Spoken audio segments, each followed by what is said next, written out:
ஆண்டவரும் அருமை இரட்சகருமாகிய இயேசு கிறிஸ்து நாமத்தினாலே உங்கள் யாவருக்கும் ஸ்தோத்திரங்களையும் வாழ்த்துக்களையும் நான் தெரிவித்துக் கொள்கிறேன். இந்த நாளிலே உங்களோடு சில மணி நேரங்கள் ஆண்டவரை குறித்ததான காரியங்களை நான் தெரிவிக்கும்படி உங்கள் மத்தியில் நான் காணப்படுகிறேன். என்னோடு ஆண்டவர் பேசின வார்த்தையை கொண்டு நான் ஒரு 5 நிமிடம் இதை நான் உங்களுக்கு தியானமாக எடுக்கலாம் என்று சொல்லி நான் தீர்மானித்திருக்கிறேன். சங்கீதம் 138:8 இப்படியாய் சொல்லுகிறது, எனக்கு ஆண்டவர் பர்சனலாக வாக்குத்தத்தம் கொடுத்த ஒரு வசனத்தை தான் உங்களோடு நான் பகிர்ந்து கொள்ள போகிறேன். கர்த்தர் எனக்காக யாவையும் செய்து முடிப்பார். கர்த்தாவே, உமது கிருபை என்றும் உள்ளது. உமது கரத்தின் கிரியைகளை நெகிழ விடாதிருப்பீராக அப்படி சொல்லி இங்கே இந்த வேத பகுதியில் நாம் வாசிக்கிறோம். இங்கே அநேகருக்கு நிறைய பிரச்சனை இருக்குது, நிறைய காரியம் இருக்குது. எனக்கு யார் இதை செய்வா, எனக்கு இந்த காரியத்தை முன்னின்று யார் நடத்துவா அப்படின்னு சொல்லி ஒருவேளை கேள்விகளோடு இருப்பீர்களானா, இன்றைக்கு நான் உங்களுக்கு சொல்லுகிறேன், கர்த்தர் இந்த அதிகாரத்தில் சொல்கிறாரு, கர்த்தர் எனக்காக யாவையும் செய்து முடிப்பார் என்று சொல்லி யார் சொல்கிறது அப்படின்னு பார்த்தா சங்கீதக்காரனாகிய தாவீது தான் இப்படி சொல்லுகிறார். இந்த தாவீது எப்படிப்பட்டவர் அப்படின்னு சொல்லி பார்ப்போமானா, அவர் ஆடு மேய்ச்சிட்டு இருந்தார். அவர் ஆடு மேய்ச்சிட்டு இருக்கும்போதே கர்த்தரை துதிக்கிறதும் கர்த்தரை பாடுறதும் கர்த்தரை போற்ற ஒரு வேலையை மாத்திரம்தான். ஆடு மேய்க்கிறது தான் அவரோட பிரதான வேலை. ஆனால் அந்த ஆடுகளை மேய்க்கிறத காட்டிலும் ஆண்டவரோட பேசுகிறத ரொம்ப ஆசையாய் விருப்பமாக இருந்த ஒரு மனிதனாக வாழ்ந்து கொண்டிருந்தார். அந்த காலகட்டங்களில் ஆண்டவர் தாவீது மேலே வைத்த அந்த கரிசனை மிகவும் பெரியதாக இருந்தது. ஸோ தாவீது செய்த அந்த ஜெபங்களும் தாவீது ஆண்டவர் மேலே வைத்த அந்த பற்றும் நாளுக்கு நாள் கர்த்தருடைய சமூகத்தில் பிரியமாய் இருக்க, பிரியமான மனிதனாய் மாற, இருதயத்துக்கு ஏற்றவனாய் மாறிவிட்டார் தாவீது.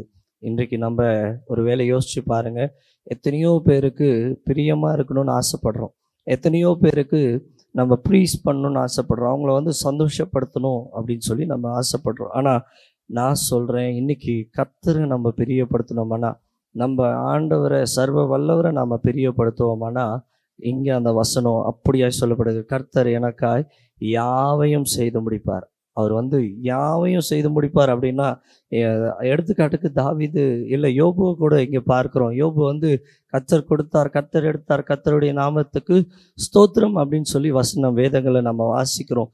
ஏன் அப்படி சொன்னார் அப்படின்னா, யோபுக்கு இருந்த ஆஸ்திகள், குமாரர்கள், அவர்கிட்ட இருந்த எல்லா காரியங்களையும் பிசாசு சாத்தான் என்ன பண்ணிட்டான்னா, சத்துரு சோதித்து எல்லா காரியங்களையும் மடங்கடிக்க பண்ணிட்டான். ஏன் அப்படி சொன்னால், ஆண்டவர்கிட்ட முன்னாடி நின்று யோபுவை பார்த்து குற்றம் சொல்கிறான். நீங்கள் அவனுக்கு வேலியாக இருக்கிறதுனால என்னால் யோபுவை எதுவுமே செய்ய முடியல.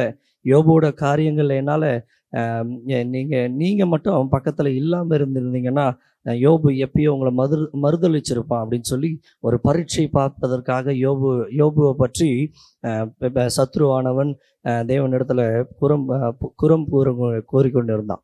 அந்த நேரத்தில் நான் சொல்லுகிறேன், கர்த்தர் சொன்ன வார்த்தை, நீ யோபுவை விட்டு நான் தூரமாக தள்ளி இருக்கேன், ஆனால் யோபுவோட சரீரத்தில் என்ன பாதிப்பு வேணாலும் கூட, ஆனால் அவனை உயிரை மட்டும் எடுக்கக்கூடாது அப்படின்னு சொல்லி ஒரு சின்ன ஒரு கட்டளை இட்டிருப்பார் ஆண்டவர். அதே மாதிரி யோபுக்கு வாழ்ந்த அவர்கிட்ட இருந்த எல்லா ஆஸ்திகள், எல்லா அந்தஸ்துகள், குமாரர்கள், குமாரத்திகள் எல்லாம் ஒரே நாளில் தரமட்டமாகிவிட்டது.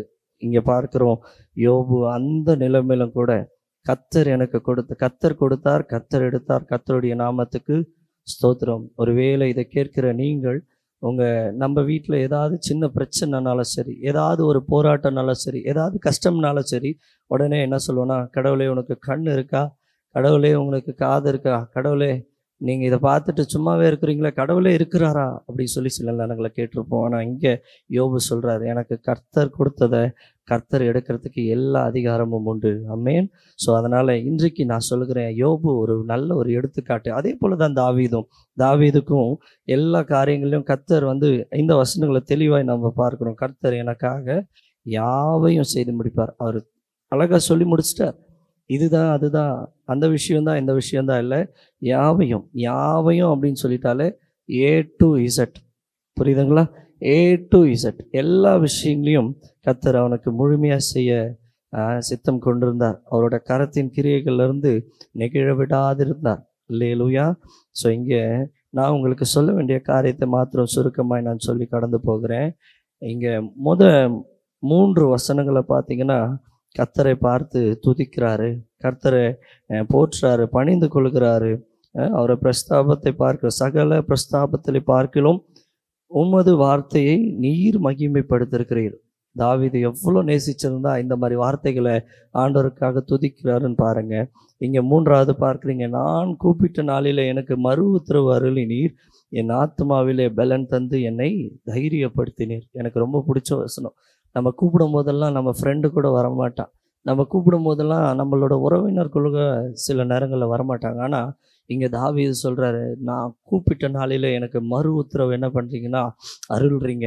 எனக்கு மறு உத்தரவை நீங்கள் என்ன பண்ணுறீங்கன்னா உடனே கொடுக்குறீங்க, எந்த டிலே பண்ணலை, எனக்கு உடனே அருளை பண்ணி என் ஆத்மாவில் பலன் தந்து என்னை தைரியப்படுத்துகிறேன். அதில் தான் பவுல் சொல்லுவார், என்னை பலப்படுத்துகிற கிறிஸ்துவினாலே எல்லாவற்றையும் செய்ய எனக்கு பலன் உண்டு அப்படின்னு சொல்லி பவுல் அப்போஸ்தலனாகிய பவுல் சொல்வார்.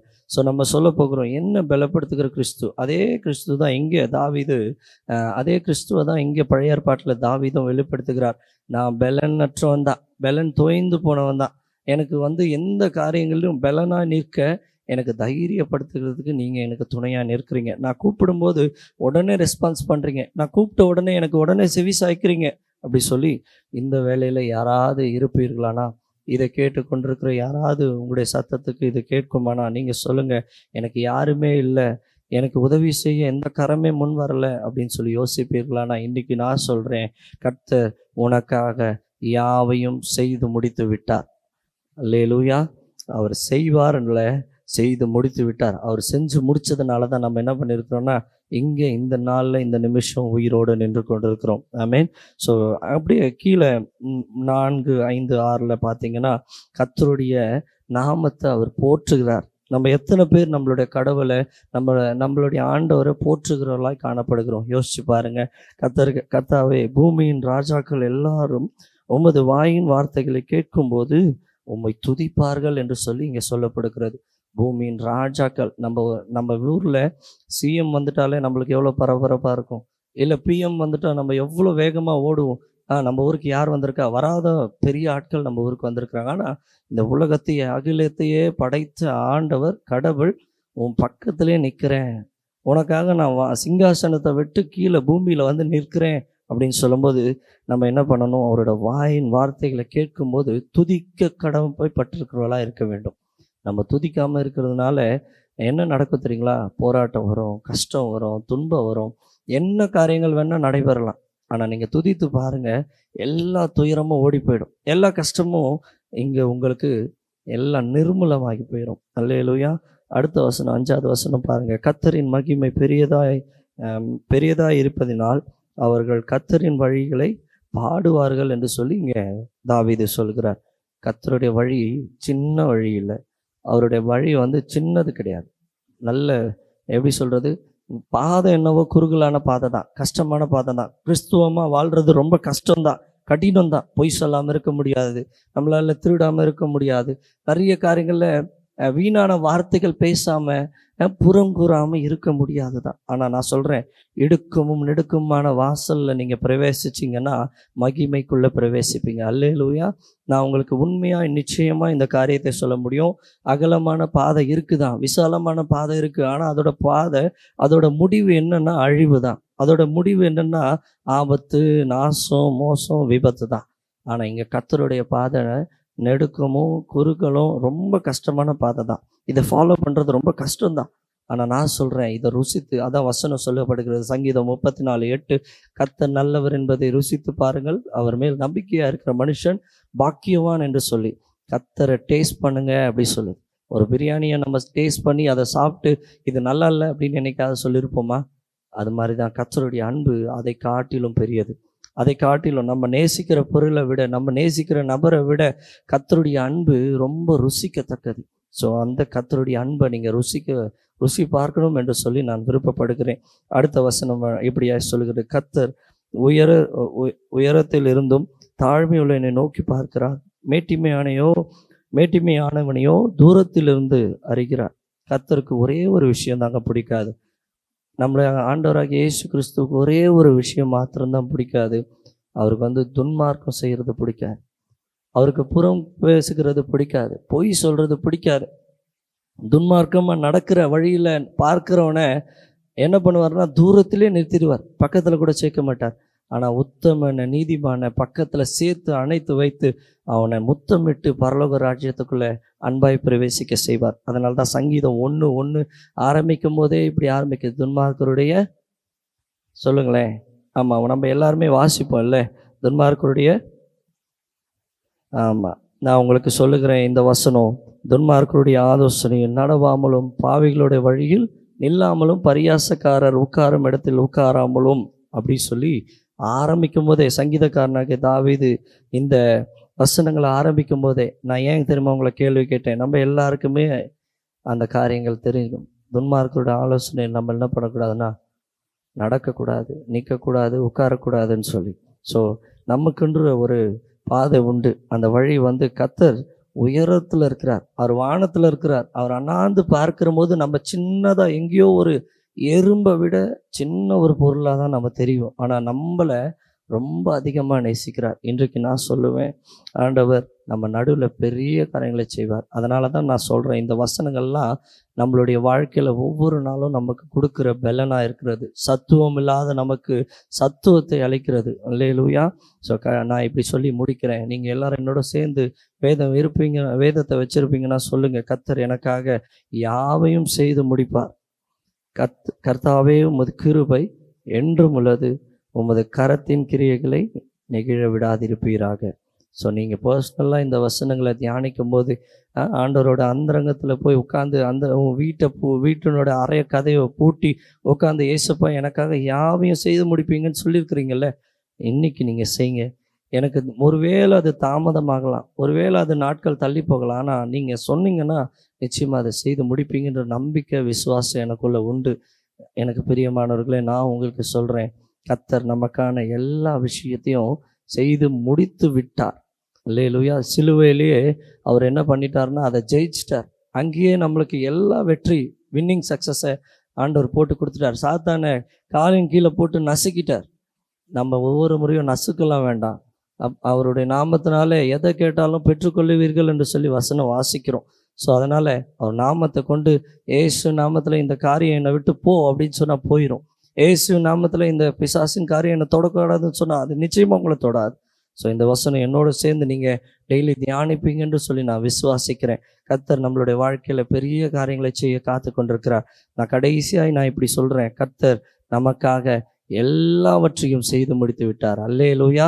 இனிமேல் நம்ம அதுக்காக கவலைப்பட வேண்டாம். அதுக்கான எந்த ஒரு மெனக்கிடலும் எடுக்க வேண்டாம். அதை தான் நான் சொல்கிறேன். ஒன்றே ஒன்று பண்ணுங்க, காலையில் எழுந்து ஜெபம் பண்ணுங்க. இந்த வேதத்தை எடுத்து இப்படி வைத்து கொண்டு வேதத்தை வைத்து படித்து ஆண்டவருக்கு நன்றி சொல்ல கடமைப்படர்களாக இருக்க வேண்டும். இன்னைக்கு நம்ம மூச்சு விடுறது கூட, இந்த நாளில் நம்ம நின்று இப்படி பேசுகிறது கூட அவரோட கிருபை தான். ஆண்டவருக்கு நன்றி செலுத்துங்க. ஒவ்வொரு நிமிடமும் அவருக்கு நன்றி செலுத்தி கொண்டே இருங்க. எல்லாம் நம்ம வாழ்க்கையில் இருக்கிற எல்லா கஷ்டங்கள், உபத்திரங்கள், பாடுகள் எல்லாம் இயேசு நாமத்தில் இப்பொழுதே அது என்ன ஆகிடும்னா, நம்ம அவரை துதிக்க துதிக்க துதிக்க, பாட பாட, போற்ற போற்ற, எல்லா காரியமும் இந்த வசனங்களை சொல்லுகிறது படி தான் கர்த்தர் எனக்காக யாவையும் செய்து முடிப்பார். ஆமென். கர்த்தர் தாமே இந்த வசனங்களை உங்களுக்கு ஆசீர்வாதமாய் மாற்றி கொடுப்பாராக. ஆமென்.